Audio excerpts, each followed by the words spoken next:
काफ़ी समय से फिल्म इंडस्ट्री से दूर रहे राजनीति में अपना किस्मत आजमा चुके लेखक और डायरेक्टर इकबाल दुरानी नजर आएंगे फिल्म हम तुम दुश्मन दुश्मन को डायरेक्ट करते हुए।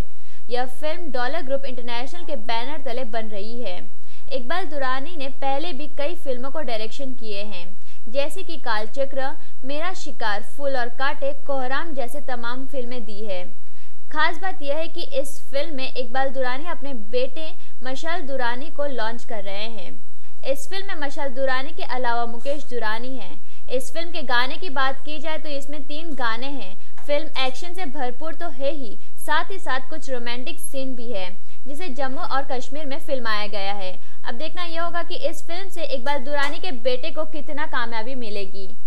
मैं मुस्कुरा पड़ा, क्योंकि एक फिल्मी माहौल में पैदा होने वाला बच्चे के लिए ख्वाब दिखना कोई हैरत की बात तो थी नहीं, लेकिन मैं चाह रहा था कि बहुत दिमाग वाला लड़का है, कुछ पढ़े, IAS ऑफिसर वगैरह कुछ बने। तो लेकिन ही वॉज सो डिटरमिन्ड कि मुझे हीरो बनना है। एक्टर बनना इसने कहा ही नहीं था, इसने कहा था हीरो बनना है।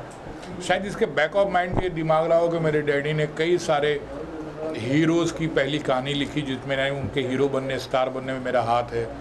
जैसे अजय देवगन के लिए फूल और कांटे, शाहरुख खान के लिए दिल आशना है, अक्षय कुमार के लिए सौगंध, रानी मुखर्जी के लिए, नागार्जुन के लिए शिवा।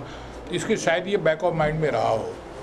तो जब इसने कहा तो, लेकिन कहने के बाद एक बाप तो मान ही लेता है, और ख़ास करके जब एक ही बेटा हो तो आप मानने के लिए मजबूर हो जाते हैं। लेकिन ये हमारा प्रोफेशन है। तो मैंने कहा कि तुम अगर इंजीनियर बनने के लिए जाते या डॉक्टर बनने जाते, 6 घंटा कॉलेज में जाते, बोला हाँ, तो 6 घंटा आप इसमें भी मेहनत करो, ये भी एक प्रोफेशन है। तो बोला मैं करूँगा। बोले तुम सेटिस्फाई करो मेहनत करके मुझे। तो फिर इसके बाद इसने 2 घंटे डांस, फिर जिम में जाना, फिर 2 घंटे डायलॉग्स पे मेहनत करनी शुरू की। और ये 95 kg का था, इसने अपने आप को रिड्यूस करके 77 kg किया। तो ये इसका डिटर्मिनेशन देख करके मुझे यकीन हो गया कि ये इस लायक है। ऐसा ही जुनूनी आदमी चाहिए हीरो के लिए। चूँकि मैंने अजय देवगन का भी जुनून देखा है, रत रत भर जाके मेरे डायलॉग्स लेके मेहनत करना, ये करना, वो करना। जितने भी कामयाब लोग होते हैं सबके पास एक खूबी ज़रूर होती है कि वो जुनूनी होते हैं और फोकस्ड होते हैं। यही 2 खूबियाँ मैंने मशाल के अंदर भी देखी। तो मैंने इसलिए लॉन्च नहीं किया कि मेरा बेटा है, ये भूल कर लॉन्च किया कि मेरा बेटा और एक अच्छा एक्टर हो सकता है। ओके, इकबाल साहब, जैसे आपने कहा एक अच्छा एक्टर हो सकता है, और इस पूरी फिल्म के दौरान आप क्या कहना चाहेंगे, क्या मिलेगा मशाल के थ्रू ऑडियंस को? और फिल्म की अगर बात करी जाए, किस तरह की कहानी होगी फिल्म की, क्योंकि कितना ऑडियंस को बांधे रखेगी? क्योंकि आजकल जो फिल्में हो गई हैं जिस्मानी बहुत हो गई हैं, कि आज एक लड़का कोई भी आता है मेरे ऑफिस में तो वो बदन पे जितना जोर देता है उतने डायलॉग डिलीवरी पे जोर नहीं देता, उतने अपने डिक्शन पे जोर नहीं देता।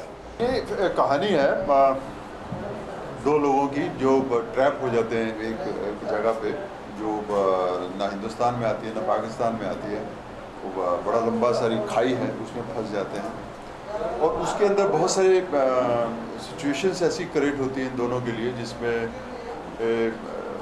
दिखने को एनिमी होते हैं, लेकिन एनिमी से किस तरह वो एक क्या बोलते हैं, दोस्त भी बन जाते हैं। फिर अपना ड्यूटी भी याद आती है, और क्या क्या होता है इन दोनों के बीच में। लेकिन सबसे बड़ी जो मेरे कैरेक्टर के पॉइंट ऑफ व्यू से बात है इसमें, कि कभी ऐसा नहीं हुआ कि टेररिस्ट क्या फील करता है ऐसी सिचुएशन में। तो ये बहुत ही इम्पोर्टेंट है मेरे कैरेक्टर में, कि शायद मैं जो जितने भी काम किए उसमें मैं पहली बार एक टेररिस्ट का किरदार निभाते हुए मैं शायद ये बता पाऊँ कि मैं क्या फील करता हूँ ये जो हालात बने हुए हमारे पाकिस्तान कश्मीर के लेके, मैं क्या फील करता हूँ एज ए टेररिस्ट। तो ये बहुत ही इम्पोर्टेंट लाइन है मेरे कैरेक्टर के लिए। शायद ये सबसे बड़ा रीज़न था कि मैं ये फिल्म कर पा रहा हूँ। It was there in my mind from my childhood days, but it was not concrete. That the बचपन में तो you get different ideas and all. I wanted to become an MS software engineer at that time, but 3-4 years back, it stuck in my mind that I want to become an actor, and I told my dad कि I want to do this, and he said you have to prepare yourself like any other field. Get in the gymming, dancing, acting. Do that first. Show me, then we'll decide. So I prepared myself and presented myself to him. Then he was satisfied with my work, and he said, "Okay, we'll launch you when the right script comes along." So from the. I really only want to tell the audience, please watch the film. It's a very different film, and it is not just that I'm saying because everybody says it's a different film, but it is a very different film. It's a story which has not been told before, and I have a lot of faith in this film, and it'll be great if you guys all go and watch it. Thank you.